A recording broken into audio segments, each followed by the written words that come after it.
Good afternoon and welcome to the latest in our series of live career webinars brought to you by the Hertfordshire Opportunities Portal. That is HOP, HOPINTO.co.uk. So HOP is a website that is intended for young people and students in schools and colleges, particularly those of you in Hertfordshire, and HOP is there to advise you about all sorts of information related to any particular careers that you might be interested in.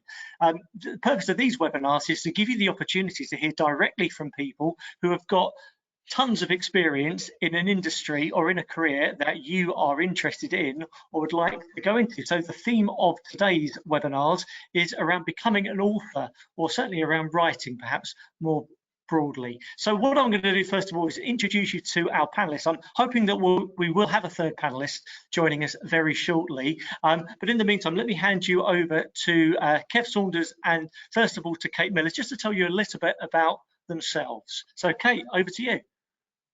Right, hi there, hi everybody.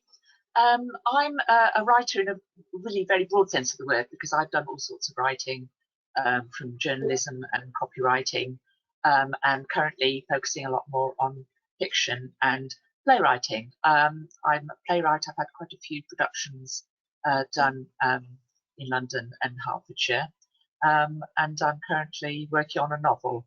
So yeah, I've quite a lot of different kinds of writing I've attempted over the years. Sure. Well, we look forward to finding out a lot more about your experiences as we go through, Kate. Kev, tell everybody about you. Oh, hi. Well, much the same as Kate, actually. I'm a writer of all sorts, really. I've kind of always been a writer. I mean, since I was, good at English at school and got away with not knowing much and writing good essays. But yeah, I've written one novel, written a couple of memoirs. But my bread and butter is copywriting, writing websites, brochures, adverts, press releases, and so on. And I edit books as well. I'm a edit Barbara Cartland books, for example. So lots of different experiences then, like you said, the jack of all trades within that, under that writing umbrella. Now, I know that our third panelist, Vanessa, it's telling me on my board that she's here and she can probably hear us and speak at the moment. Vanessa, hopefully we'll be able to see you soon as well. Can you hear us? And if so, could you just tell us a little bit about you? I can. Can you see me now? Yes. Oh, we can. Yes. Hello. Oh, yes. Sorry. So I am a writer. That's what I do for a living. But I write educational books. So sometimes I think I'm seen as the poor relation of writing. But I absolutely love my work. I couldn't enjoy myself more.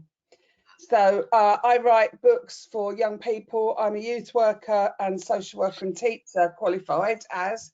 And I managed children's services for a long time, but my writing took over probably about 10 years ago, 15 years ago. I've got over 25 books published worldwide, sell very well in Australia. But, latest one that's just come out a couple of weeks ago is called Gangs, Guns and Knives. And that's the area I work in at the moment. So youth violence. Sure. Well, thank you for those introductions. So from what you've heard there, you've got three panelists today who really have walked the walk and can talk the talk as well about everything you really want to know about. If you want to write a book, if you want to become a songwriter, if you're thinking about copyright, if you're thinking about playwright. So just to let you know the format of this session, so you can see and hear the four of us, but for those of you that are watching live at the moment, we can't see or hear you. But you do have the opportunity to interact. So we really encourage you to start getting your questions in. So this is your opportunity to put a direct question through to somebody who is doing something that I suspect you would like to do or have aspirations to do. So the way that you do that is on the dashboard, which you should have on your screens. You'll see one there that says questions. If you click on the questions tab, it will open out and there's a text box in there. So if you type your question into that text box, then it will come through to me. It won't be visible to anyone else watching. It'll only be visible to me, and then I can direct my question to the person that you want to ask that question to. So probably we will ask some questions. I'll do some Q&A with the panelists now. That will take about 20 minutes, and then we'll go through to your questions. So the more questions you get in, the better. So listen very carefully to the things that, that Kev, Kate and Vanessa speak to you about now, and anything you want to know directly from them, please do put it through on the questions tab. So what I'd like to do, just as an opening section really, and questions to ask, I would like to ask you just some introductions about what does an author actually do. I mean, I guess it sounds obvious that you write things or you type stories, but first of all, Kate, what is the process of writing a book? Yes, there's quite a lot of build-up normally to a book. Maybe some people just start with a blank piece of paper, but I do a lot of thinking first, and also a lot of research. And I guess I'm sure this goes for all three of us, that we all do a lot of research. That's actually quite a lot of the writing process, and actually a really enjoyable part. I love it. So, for instance, at the moment, I'm writing a crime novel set in the 1930s in the French Alps. I'm really interested in history, so I've done a lot of sort of delving into the history of the time. What did people wear? What did they eat? How did they live? All that sort of thing.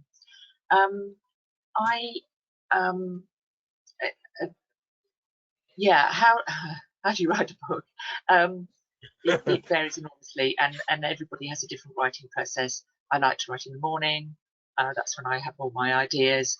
In the afternoon, I'm more likely to be doing other kinds of work, or work that's maybe more reading or research.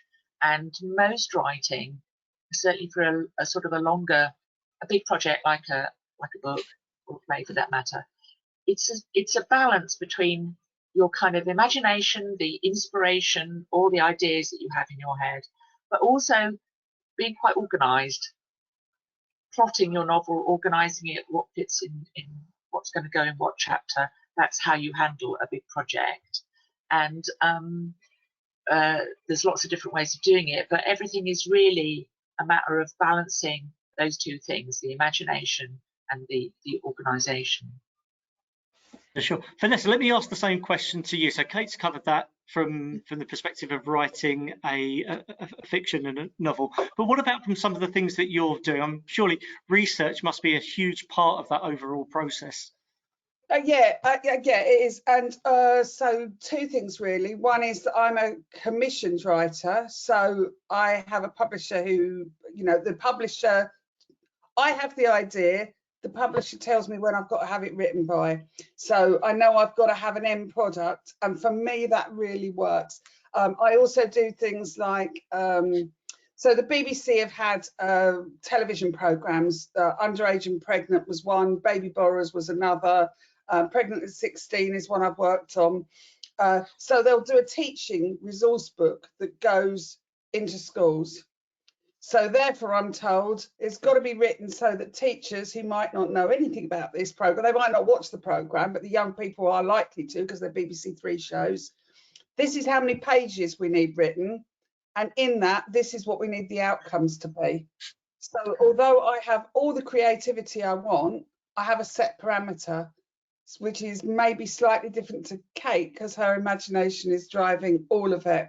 When I'm writing my other stuff, so if you were going to do youth work or social work degree, you'd have a couple of my books on your reading list.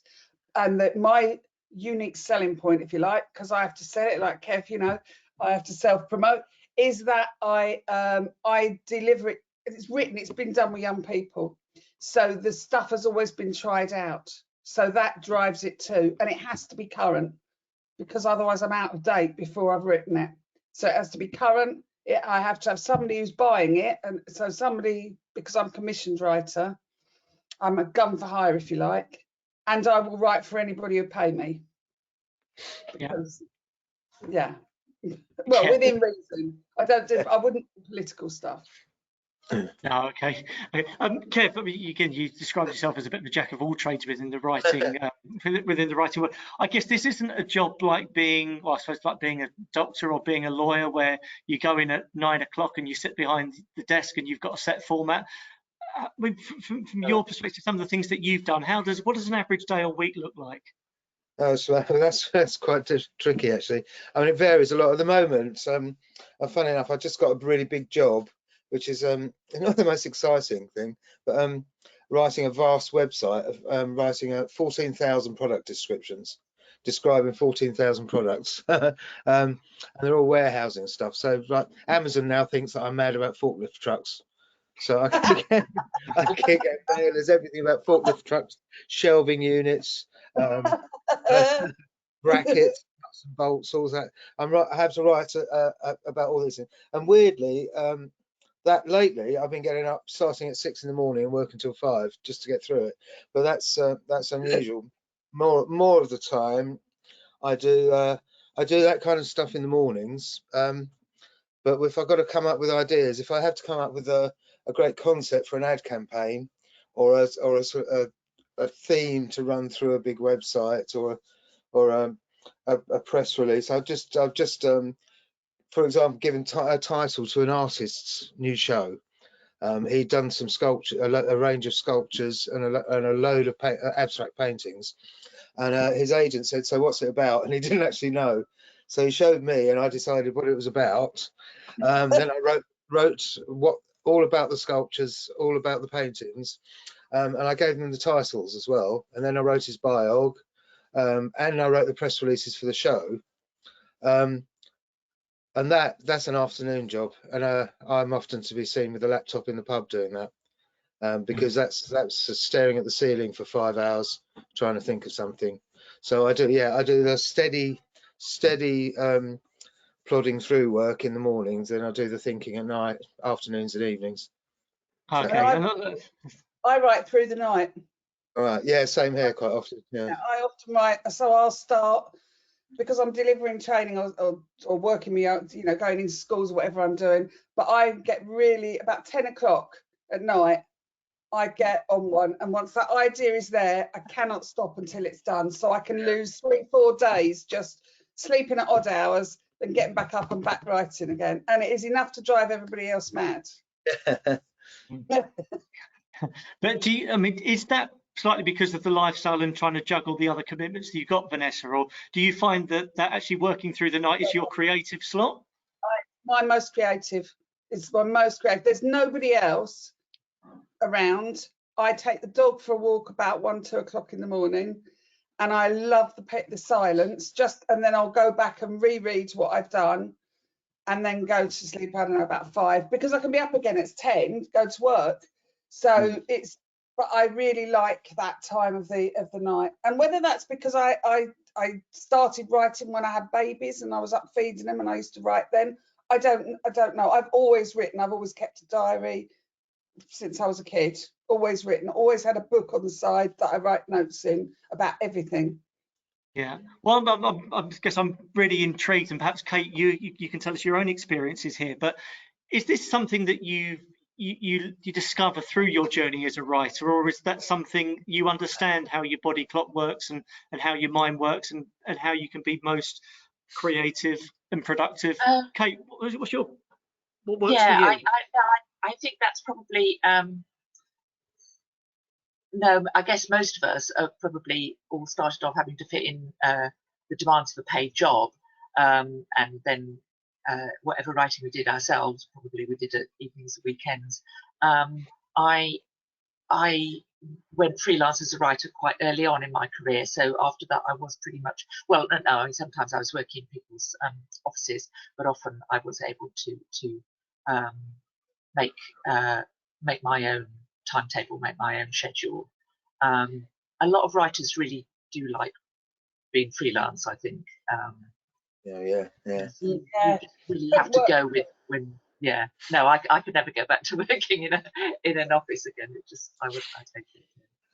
Yeah, I mean that's a good point to cover, actually, that aspect of being freelance. And I'm not sure whether perhaps everyone watching this live, if they're at school at the moment, would perhaps understand that difference between being freelance and being employed. Vanessa, are any writers, and so particularly younger writers, do they tend to be employed and have contracts in the same way that a nurse would if they were working for the NHS, or is it sort of totally down to you to be self-starting? I think it depends what type of writing you do. So I would definitely encourage, if you like writing, you'll find a job in it somewhere, because there is different ways. And as Kev said, writing for content, for websites, there's all sorts of jobs out there that you can do, because writing is wider than just writing a book. And you can write your novel, you can write your book alongside that, because it is, you can fit it around what you're doing. And if you've got your ideas and you've got a good idea, and there's different ways, you know, there's different ways that you can get that out there, really. And I think a lot of writers start off doing like podcasts or short stories or blogs or YouTube stuff. I would argue that somebody, you know, George the poet, what a superstar, and he's the writer. So, you know, whether it's lyrics you're writing, whether it's poets, whatever it is you're doing, there's something out there. Getting paid for it is a different matter.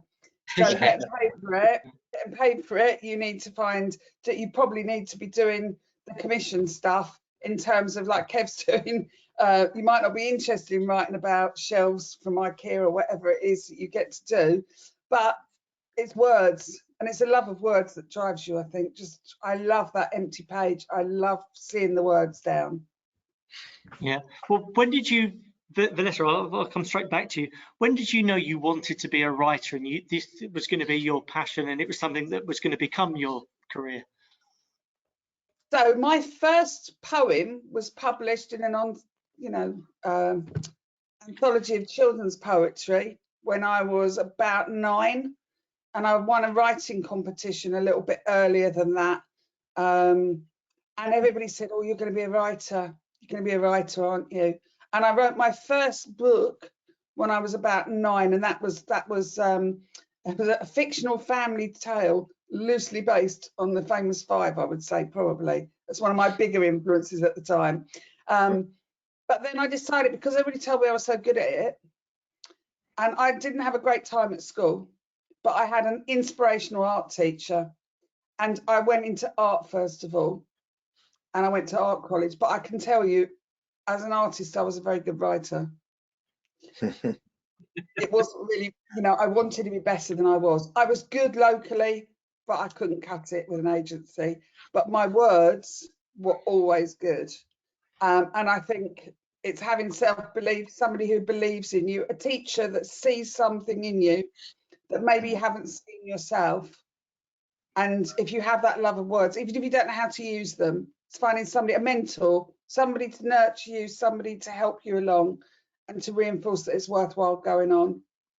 Yeah. Okay. And what about for you, Kev? When did it sort of click in your mind that writing was going to be something that you were going to get a living from? Well, a couple of things. I mean, one I mentioned before, I won the English prize at school, which doesn't sound like a big deal, but I suppose I was being a rebel at the time, so I wasn't. But that gave me a kick. But strangely, for some reason, I wasn't really encouraged to go and do a degree in that, so I ended up doing a business degree, specialising in marketing. But straight after that, I wanted to be in. Well, I've always been in bands, still am. So I was writing songs actually. So I was doing that for a long time. And one way or another, I can't remember. In fact, my drummer in a band was a graphic designer, and he needed some copywriting. He needed some stuff for some ads, and I gave him some ideas. And he said, "Well, you should be doing this." And I got the only job I've ever had, actually, only job as a writer, as a copywriter in the late 80s, and that lasted about 2 years, and I've been freelance ever since, writing. Well, so started with songwriting, I guess, and since then it's been copywriting, screenplays, novels, biogs, yeah, all sorts. But yeah, I've never had to get a job doing it. Okay. So far. Can I just say, actually, Gav, I heard what you said, and I've come back to that. What I should have done, and if I'd known what I know now, I would have been a journalist, because I write a regular column. Yeah, same here actually. Yeah, I wish I'd done that. I wish I'd done journalism, but I didn't realise you could do that. And because no one told me. Yeah, my dad, all my family were in the dailies. You know, they were all newspaper people, right. And a bit of rebellion, I guess, there. But if I'd known, I wish I had got into journalism. If I was starting out now, even if I didn't use it as journalism, I think those skills that you would learn doing that at different level would be so useful. Yeah, I was actually discouraged. At one point, I had the idea that I might do journalism, but on a local level, the local papers had a sort of apprenticeship thing, you know, the traditional cub reporter type thing. But this was Richard Hale's school at the time. You were encouraged. You were going to university. Whatever you did, that was it. If you were academically good, you were discouraged from doing arts. Is discouraged from doing anything like creative. And so, but yeah, there wasn't encouraged, and there was no careers advice in that direction at all. So that kind of went out the window. I've always regretted that. I actually did start I started as a journalist. Oh, did you? Actually, it's not my very first job was as an advertising copywriter, but I wanted to go into journalism. And I enjoyed journalism much more. I'm really interested in the real world, I think. But interestingly, the very first job I had, and this we should really talk about sort of training and craft, because craft is a big part of writing. My very first job was not as a reporter, but as a sub-editor. So as a sub-editor, you're going through everybody else's copy, making it more readable. And I learned so much from that. I mean, it was absolutely the best start for me, because I just really learned how you express yourself clearly. But I would say whatever the type of writing, I don't think I ever had any training as a copywriter. I just had a bit of a natural bent for it. But writing is a craft, and you learn it yourself by sheer experience. But other people and all the different jobs you have can teach you an enormous amount. So it's not one of these things that just arrives as like inspiration from above, you know. It is something you learn and you polish and you get better with as the more you do. And I think that goes for absolutely any type of writing, fiction or non-fiction or anything. Sure, it does. Yeah. In fact, you raised some really good points, and that's a good segue into the next couple of questions that I wanted to ask.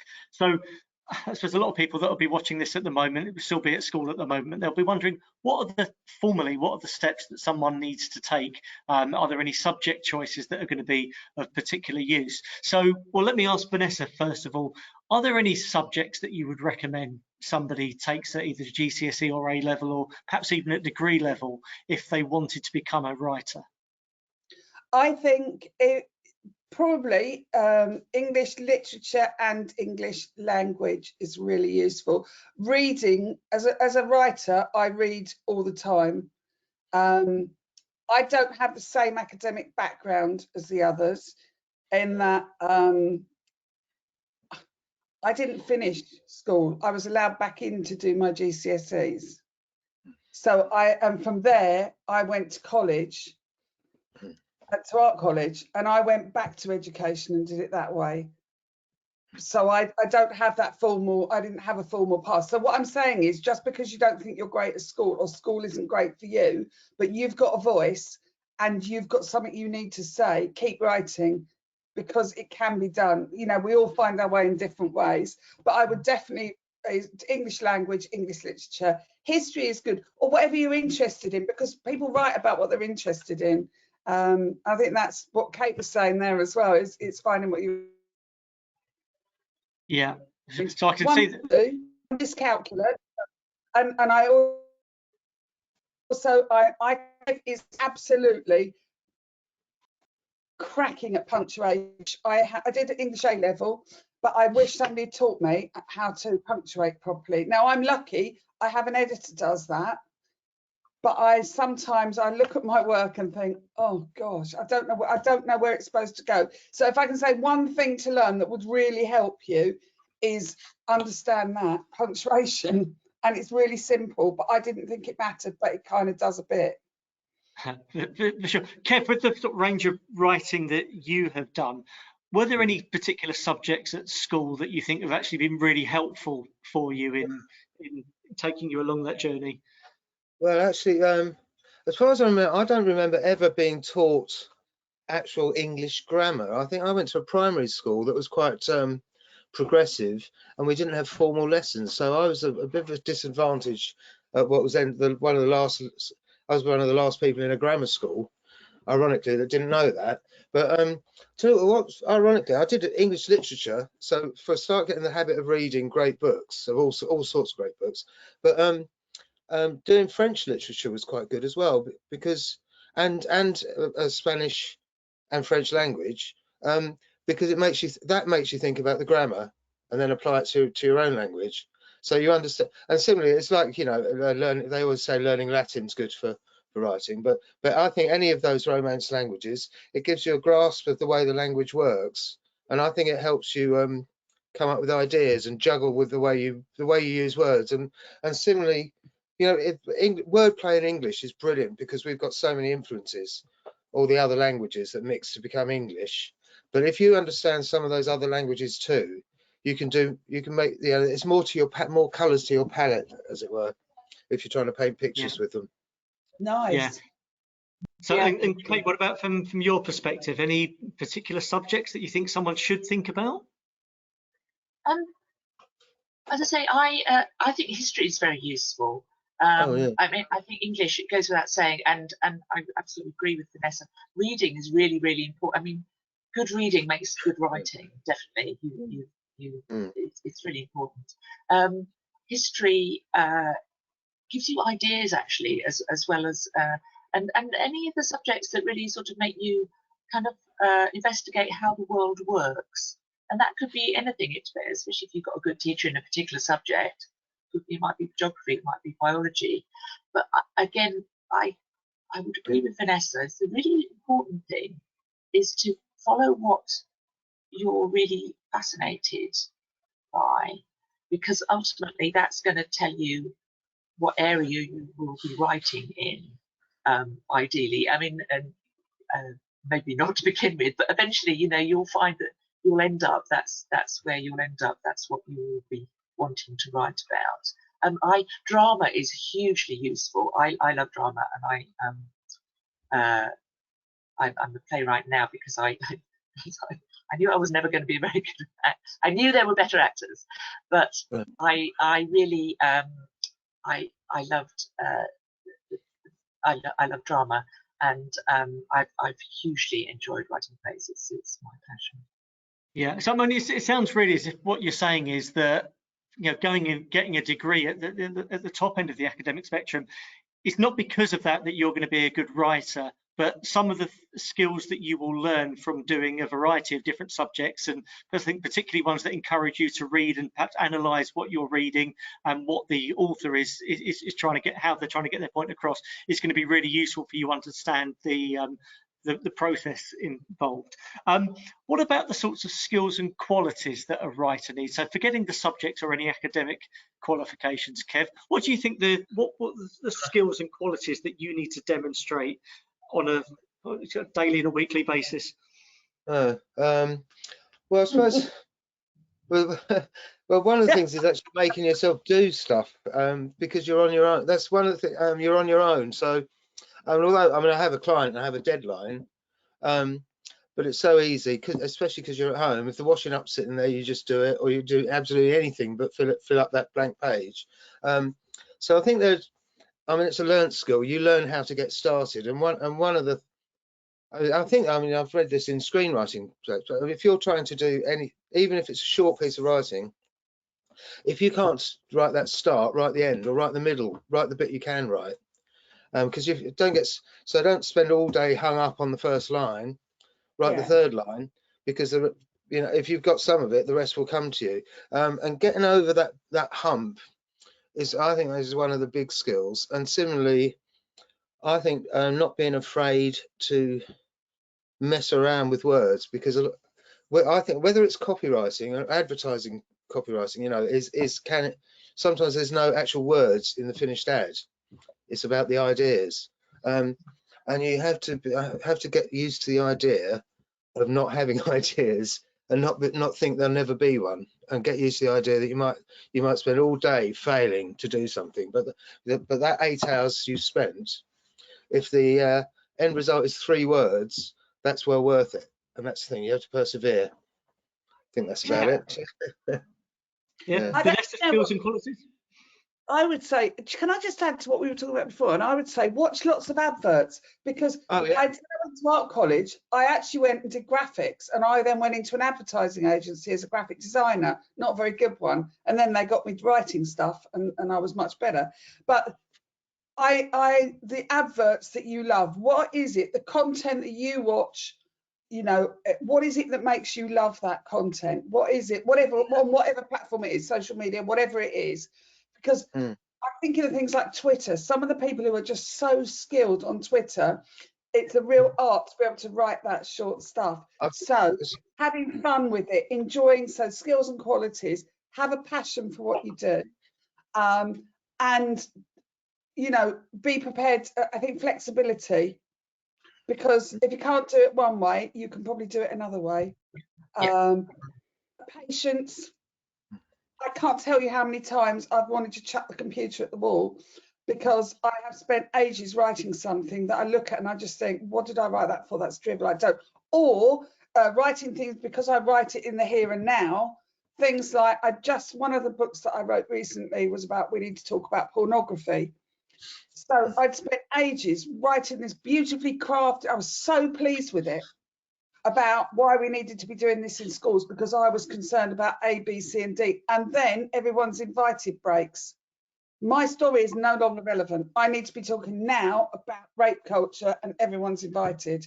So don't be, you know, it hasn't been wasted, that time, because it was practice.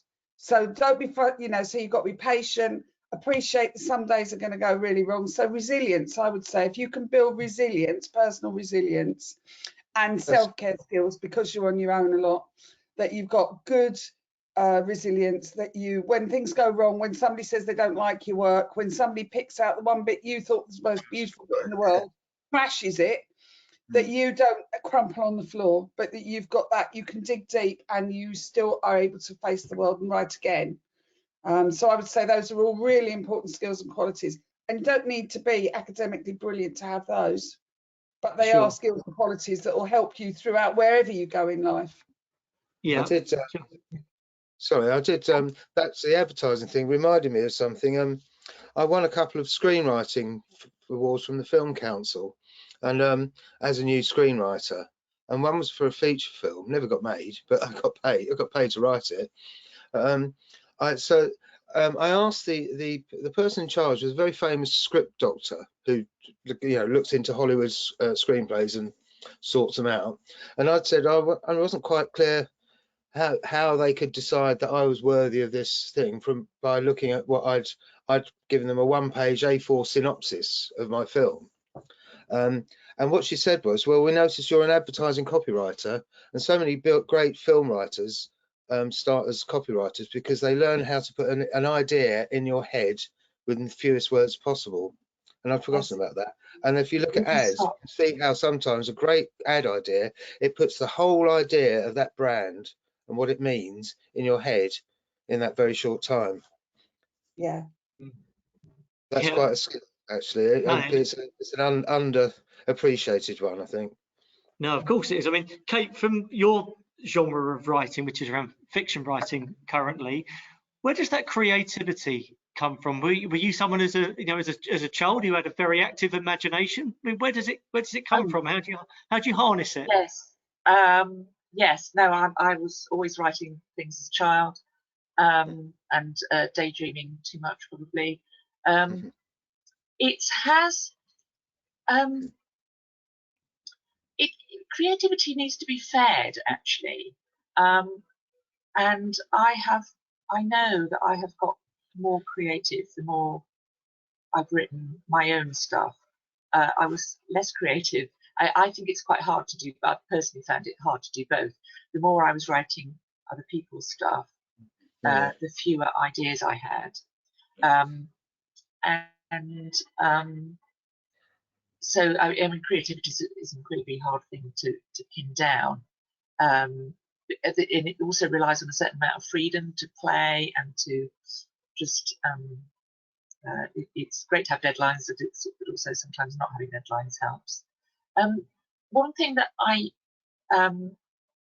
should mention, that because it's another thing that I think is sort of an important quality to have, is the ability to listen to other people and to share and to take feedback.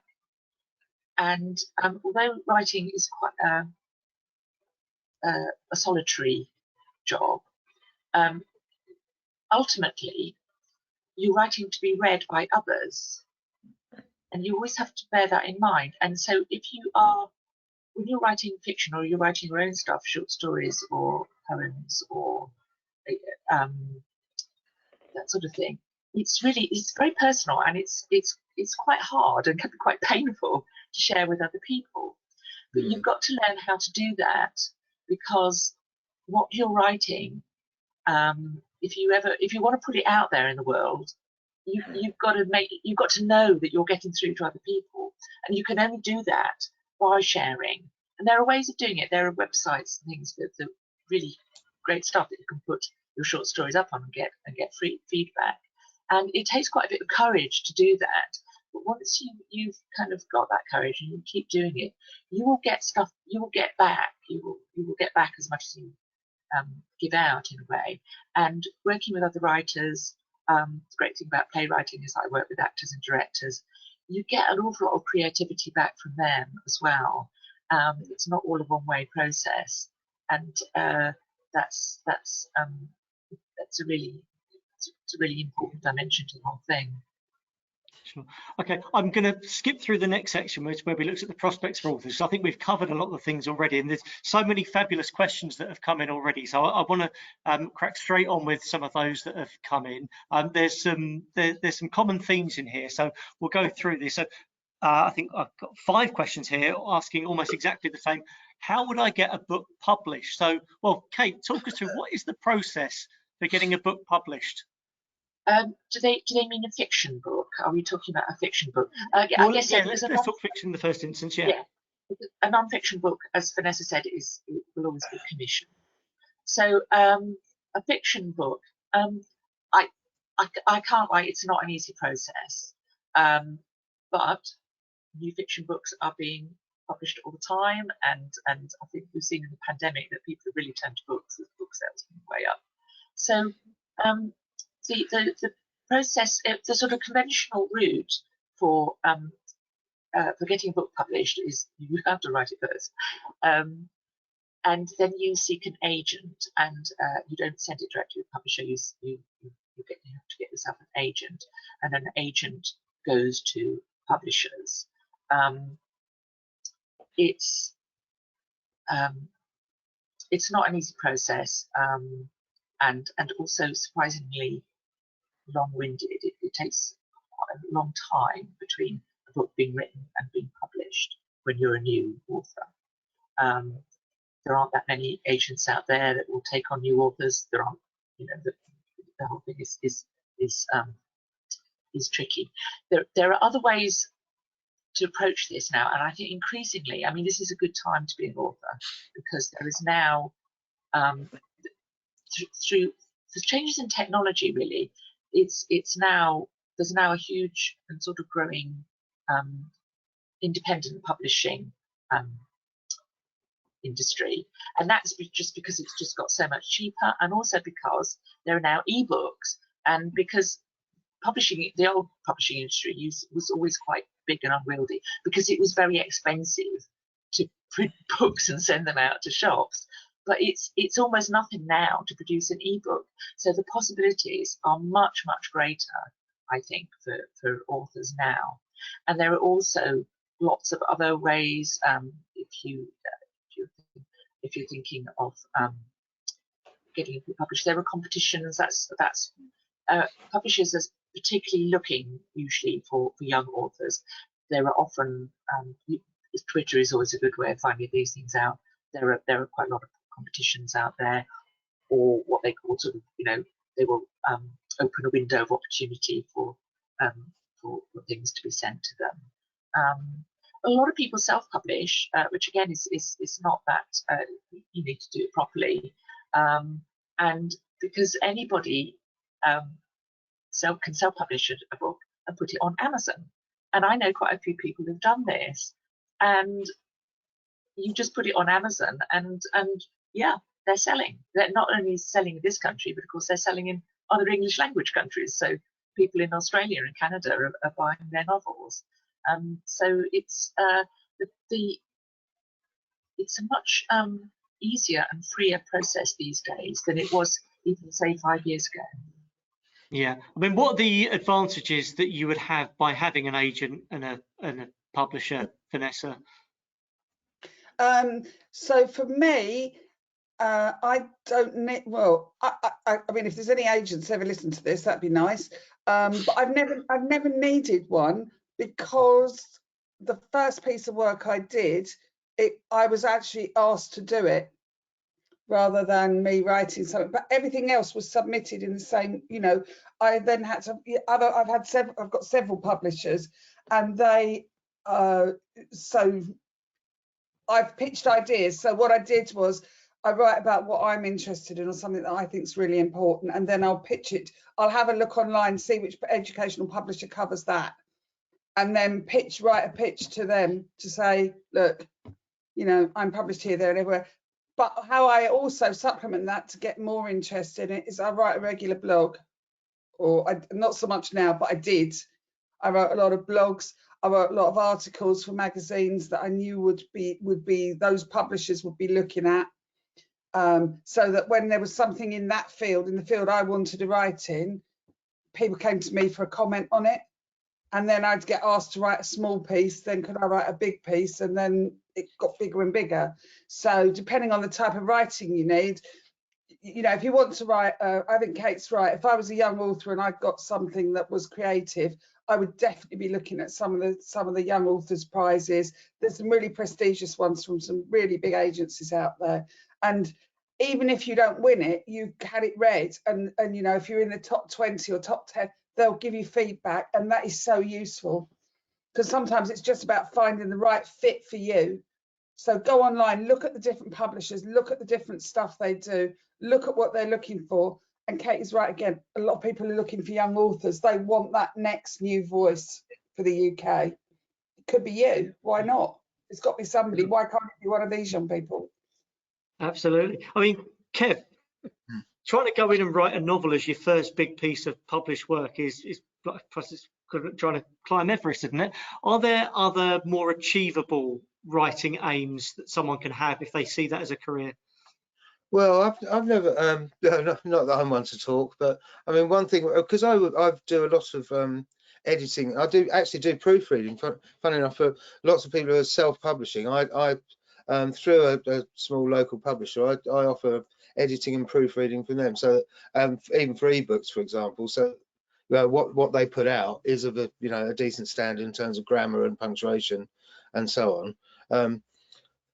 But as part of that, I found myself writing a couple of memoirs for people. I don't, it's an autobiography, but I'm the ghost writer. And that's for a start, like Vanessa's thing, you're asked to do it, and they've got something in mind, it's going to be published. And I wrote one.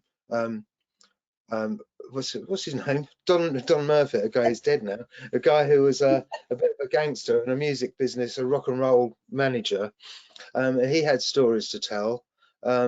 So I would sit there with him, and he'd ramble on telling me all his stories, and he'd give me dictaphones of him sitting. He'd sit up in bed, trotting it out, and I had to very much come up with a structure for it and turn it and make sense of the whole thing. And I think it worked, and that was quite good because I was paid a decent amount monthly to write a couple of chapters per month for a few months. Not that it sold a lot, but he was very happy with it. But that's a great way that's a really good practice, because although this is ostensibly a true story, you still have to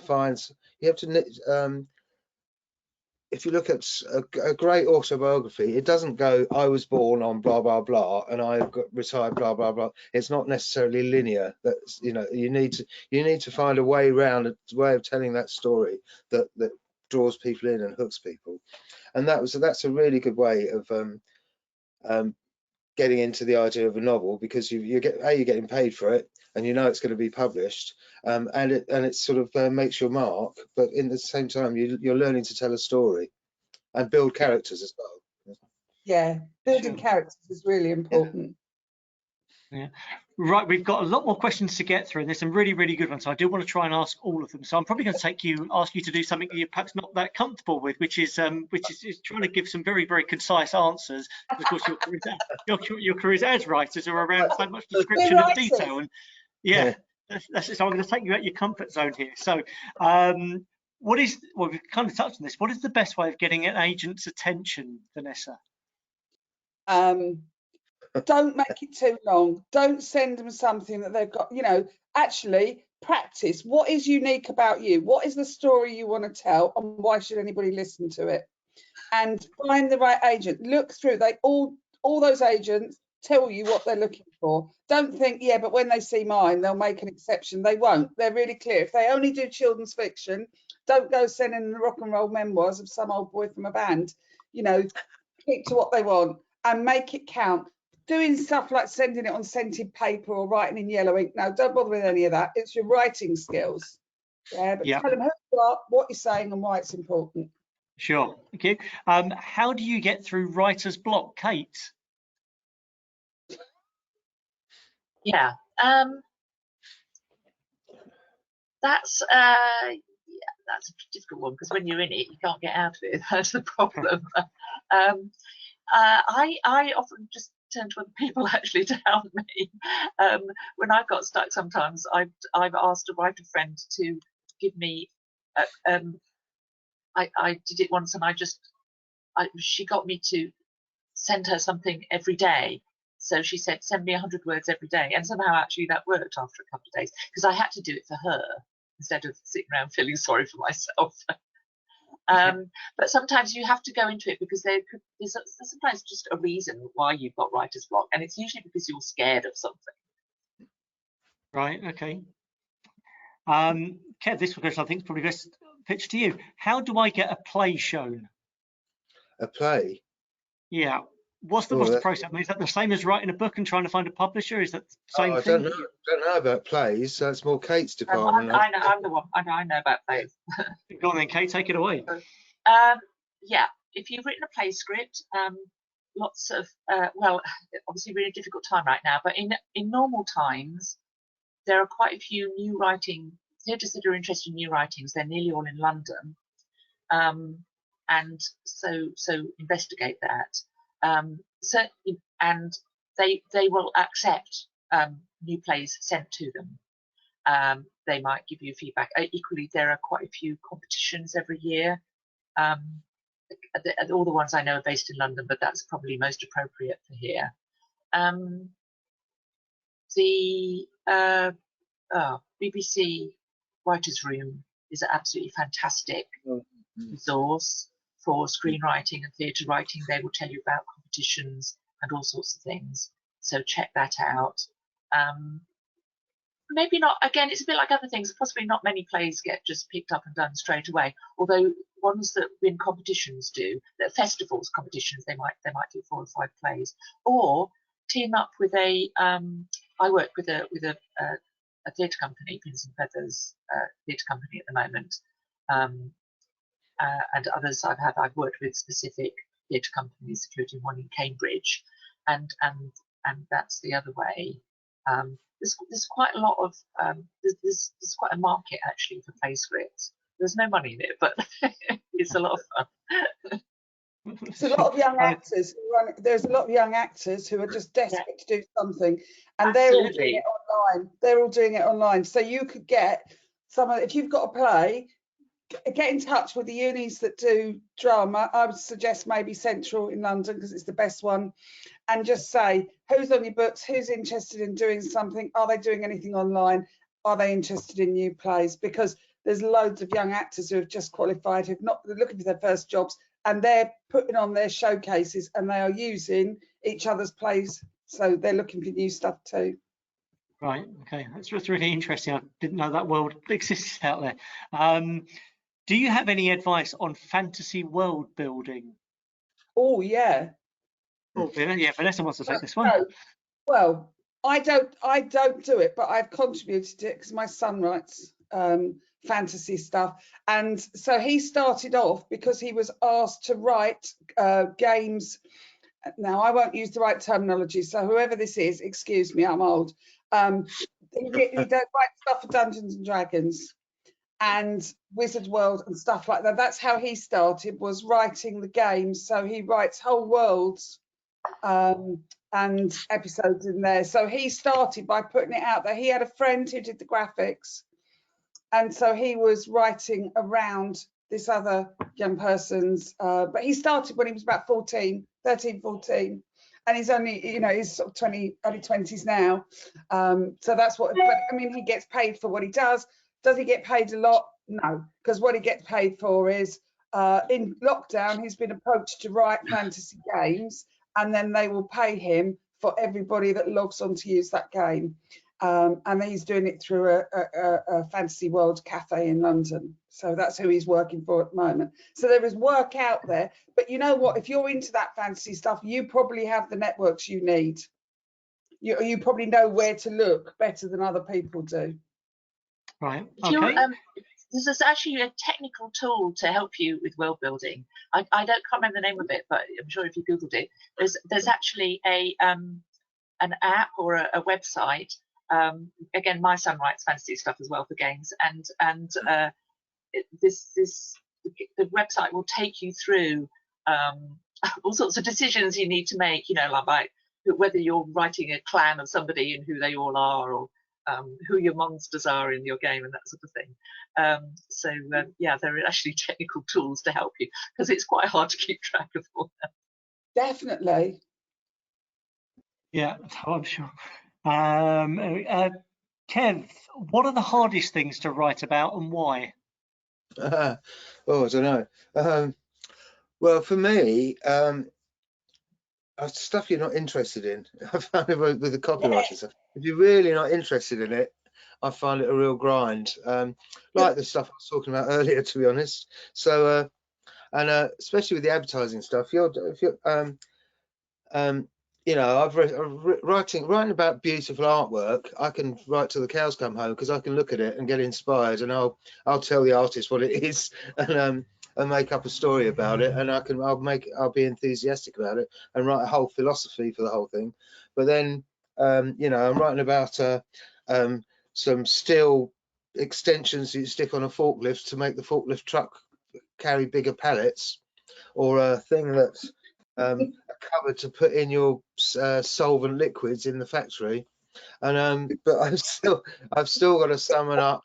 This is great. This is the one you want. All the countless thousands of cupboards that are blue and about that big, that store bottles of stuff. This is the one you want. And that can be a struggle sometimes, but it's still good practice though, because if you can come up with some sort of inspiration about that, you find the reason they might want this. I think it still relates back to, you know, what's likable about a character, or something, you know, you can invest that back in to the more creative stuff.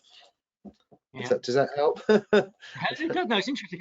Vanessa, you've written about and write a lot about very hard-hitting events. Do you find that difficult? I do, but I write about the world I know about. So it makes me sound like Martina Cole. I'm not. I wish I was, and I could write fiction like her. I work in that world, so I write about what I know. So it's the experience of that. So yes, it is. But I've learned coping skills from that, in that I make sure I take a break. If I'm researching stuff that's about, so for example, child sexual abuse, if I'm writing about that, then I know I have to keep my head straight. I have to be able to distance from it. I have to be able to, so I take lots of walks, put stuff away, make sure I keep it very separate, and that I have downtime from it, because otherwise it will just be rolling. Some of that stuff is hard hitting, and it's rolling through my head all the time, and that's not healthy for me, and it makes me no good at my job. I need to be dispassionate. I am an observer. I'm not part of, I'm not part of it. Okay. And then, Kate, let me ask the question. When you're writing one of your novels, do you find there are bits that you've got to write about because you've got to get the reader from A to B, but perhaps it's not as exciting as the rest of the book you've written? How do you get over that? Yeah, that's very true, and that is that's going to be a problem in the text. At that point I realized that it's probably because, yeah, that's going to be a boring bit, and you don't want the reader to have a boring bit. So it needs a bit of lateral thinking sometimes thinking of putting it differently. And it is probably often because it's usually the other way around. If I go back and think, well, that was a boring bit. Why was that so boring? And it was because I realised, as you said, I didn't really take that bit seriously. I just took it as a bit that goes from, oh, well, I've got this plot point here and I've got that plot point here. There's got to be a twist there, and somehow I get. So I usually actually cut it out and look at it differently. And it's very much, the playwriting is quite useful for that, because actors will always tell you when it's boring, and they just choose to deliver the lines. And so quite often I've had to take a scene out and just, okay, we'll just do this differently somehow. We'll start in a different place. We'll have somebody totally different walk in at that point. That usually does true. Yeah. Okay. A couple of questions here. This is more around subject choice, I think. Is it too late to go into writing after university, doing an undergraduate on a subject like biology or psychology? No, not at all. I don't think so. No, absolutely not. I'd say never too late, would you? Never too late. Yeah, no, there's no rules, I don't think. Yeah, no, that's what I think. I assume the answer would probably be another similar one. I didn't end up taking English language or literature as an A-level subject. However, I did take film studies, which I think is very essay based. That being said, even if I don't take the conventional subjects towards a writing career, do you think I could still pursue it? So that, I guess it's similar to the last question. Yeah, just read a lot, really. It's still about reading a lot. Film studies is very valuable, I think. Actually, you'd learn a lot from that. Yeah. You don't have to be. I am absolutely convinced you don't have to be academic to be able to write. You have to have the story that you want to tell, and you'll find a way. And I think film studies is great. Yeah, definitely. Yeah, that creative subjects as well, isn't it? Another one. But make sure that you don't end up just writing, rehashing it, because I love Faye Weldon when I first started writing, and then I did write fiction, and I realised I'd rewritten a very poor third-rate Faye Weldon novel, so it just needed to be binned. Right, last couple of questions I'm going to go through here. So this one's specifically for Kate. How do you go about planning a fictional novel? So talk us through the process. Yes, quite. It's for me, it's quite a long process. I mean, I start with character, I think. I had this novel that I just finished, which, as I say, is it's a crime novel or a murder mystery, not a gory one. It's more entertaining than that, because I'm really quite a comic writer. Nearly all of what I write is comedy, really. So, and I had this girl in my head, this woman, for a long time, and then I also had in that case, I had the place, the French Alps. I really wanted to write about that. I've spent a fair bit of my life in that area. And I started to set it in the 1930s just because of the Agatha Christie connotations, actually. But once I got into it, I really enjoyed it. I then had, so I didn't really have a plot or a story. I had this, so I had this image. It's all about winter in the Alps, and it's skiing. So this young woman comes across a body in the forest among the pine trees. It's lying there, dead, in a pool of blood, and she doesn't know, but other people say it's an accident, and she thinks it's a murder. So I had that sort of image in my head, but I then had to construct a whole plot as to, basically, because at that point I didn't know who'd murdered the poor guy. So I approached it quite methodically, actually, and worked it out from that. And I have to say, maybe I'm not a great plot-driven person. I found that a bit of hard work, whereas the actual writing, and especially the dialogue and all about building the characters, I absolutely loved all of that. I really could get carried away with that. But a novel is a big, I mean, a play is quite a big undertaking, and a novel even more so. It's not easy to get all the threads together, and more importantly, you don't get it right the first time. A novel has to go through, and a play, they have to go through several drafts. It's not something you get right immediately. And that's something you have to realise. You have to know that at the start, because partly that means, okay, if you haven't got it right in the first draft, don't worry, because you've got more. You will go back to it and rewrite it. And it's somewhat of a, you kind of build a novel or a play for that matter. It's quite a 3D process. Yeah, and Kate, I mean, take us behind the fourth wall here. When you're writing your novel at the start of it, do you know what the ending is going to be at the start, and are you working towards that, or can that change as you're writing?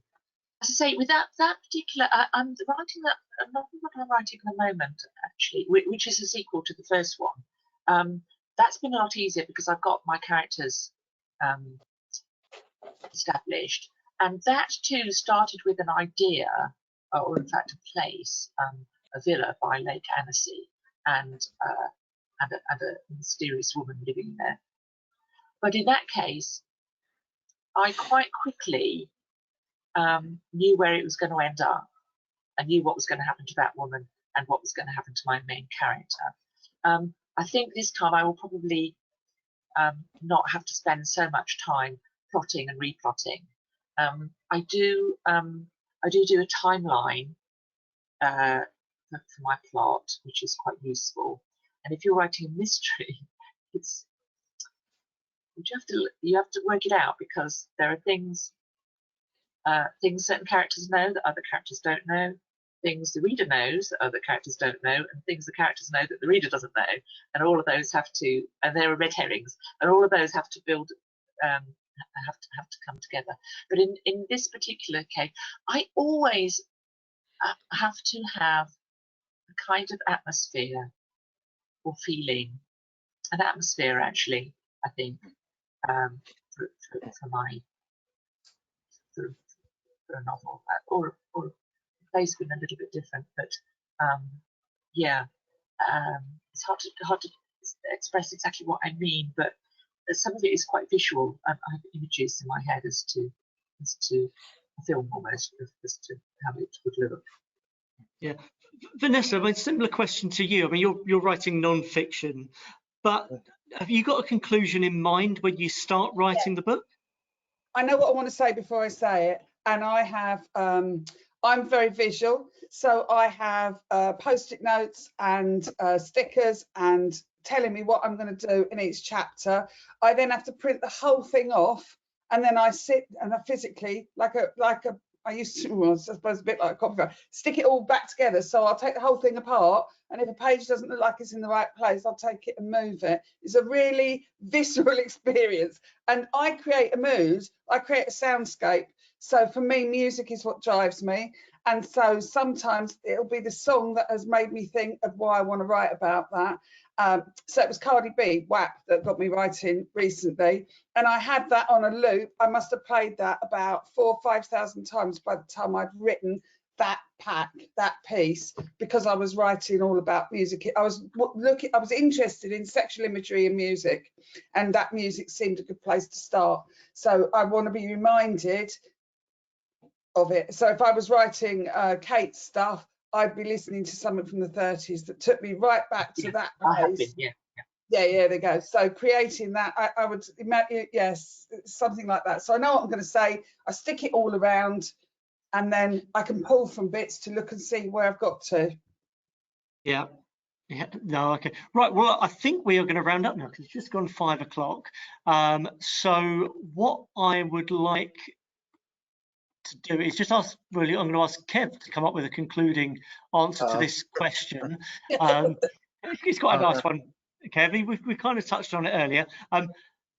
First of all, on the screen at the moment, you can see this. I think, Kate, it was you that recommended that people perhaps want to have a look at this, the National Centre for Writing. But Kev, I'd just like you to think about, in concluding this webinar, what activities do you recommend doing now? So someone who's 15, 16, 17 years old, what activities do you recommend them doing now that will help them towards a career of a creative writer? Oh, well, for a start, I'd definitely, keep reading stuff, and it doesn't have to be stuff that's worthy or, necessarily difficult, just stuff you enjoy, because it establishes, what you might want to write for a start. read the stuff you love, and think about the stuff you love. But apart from those sentences for writers, I can't think of the names of them, but there are lots of Arts Council and related schemes, like East Anglia Workshop in Norwich. There are lots of young people's schemes, as Kate mentioned. Yeah. If you look out, do a lot of Googling on all sorts of initiatives for young writers or new writers, you know, all sorts of genres and that kind of thing. And you know, get the lowdown on them and think about firing off some stuff to those. Because if you apply, you make the effort to go through their application forms and all the rest of it, that gives you the impetus to sit down and write that short story or whatever they're asking for. It's all, like as Kate said about a big novel, it's a big project, but if you think of a chapter or a short story or one of those things that to keep your aims achievable to start with. I think that's about all I can think of saying on that score. Yeah, no. Kate, do you also just want to give a plug for your website as well? So I'm sure people who've been watching this would be very interested to find out more about some of the things that you've been doing. Yes, I have my own website. I guess we all do, but mine is katemillerwriting.co.uk, and I use that to put up. I've got chapters of my novel on there, and some of my other projects. I also do a blog. I started a blog this year, which is about nature writing, because I just found it was really helped me during the pandemic, and it was times when we couldn't see anybody. Blogs are, if you've got something, actually, if you've got a passion to write about, set up a blog. Why not? You know, it's free to do, and it gives you a reason to. So if you feel really into fantasy games, set up a blog about it, and you'll probably find other people that that's good practice, kind of thing, you know, because you're writing a little short video. Yes, we also I don't know one specifically the young people, because there are writer circles around, we have a Hartford Writer Circle, and there are plenty in other towns, and most of those are really about writers getting together and supporting each other, and that's they're not a class, they're just people kind of, say, you know, boosting each other's morale, or exchanging ideas and that sort of thing. So I do recommend trying to meet up with other writers. Yeah, and I think all three of you are members of the Hartford Writers Circle, or at least are aware of it. Or I know. Vanessa's father was a member. He was a wonderful writer, and he appeared in our anthologies. So yeah. Yeah, he did. Yeah. He did. So fascinating fiction writer. So yeah, have a look at Hartford Writers Circle as well. I've just looked up the person who asked about fantasy world building. I've just Googled in there tips for fantasy world building, and there's a whole host of resources that are coming up. One from writersdigest.com, which I imagine is a pretty good go-to place for anyone wanting to find out a little bit more. So look, just in conclusion, on your screens at the moment, whether you're watching this live or whether you're watching this back on YouTube at the moment, the QR code on your screen there, if you take a picture of that, that will take you to our page on our HOT website, which you might remember I mentioned right at the start. This will take you through to all of the previous webinars that we've run. So we've run a webinar like this every week, going back to last summer, covering a different industry every week. So you'll find all of them located on there. The one that some of you might find really interesting is we did talk about journalism as a career back before Christmas. So you may want to go and find that one on the careers in journalism. We also did one on games design a few weeks ago, so that perhaps resonated when Vanessa was talking about tips for what her son's doing around the fantasy world building. So there may be some parallels with that one as well. So do familiarize yourself with our page on the HOT website, where you can look up these careers webinars. So I think finally from me, I'd just like to firstly thank all of you in the live audience at the moment who have given up your time after school to come and watch this session today. Thank you also to those of you who have submitted questions. It was really, really useful having those questions and being able to submit those. I hope we've been able to answer all of them. If I've not asked them directly, then hopefully we've covered them broadly. So hopefully some really, really good tips for you all today, and that we have got a new generation in Hertfordshire of writers. And perhaps perhaps that BBC Three series Mad About Forklift Trucks, which Kev is going to be an executive producer of, some of you will be contributing to as well. So finally, let me just give my thanks to Kev, to Kate, and to Vanessa, of course, for giving up their time and for sharing their experience and knowledge with you. We really, really hope that's been really informative and really inspirational. So thank you so much to the three of you as panelists. Kate, best of luck with your with your latest book, and of course to Vanessa and Kev for all the bits of work that you've got in the pipeline as well. We'll look forward to, and we'll keep an eye out for your name as well on those bookshelves and in those adverts as well. So thank you to everyone for taking part in the webinar today, and we look forward to seeing you again soon. Thank you. Bye. Thank you.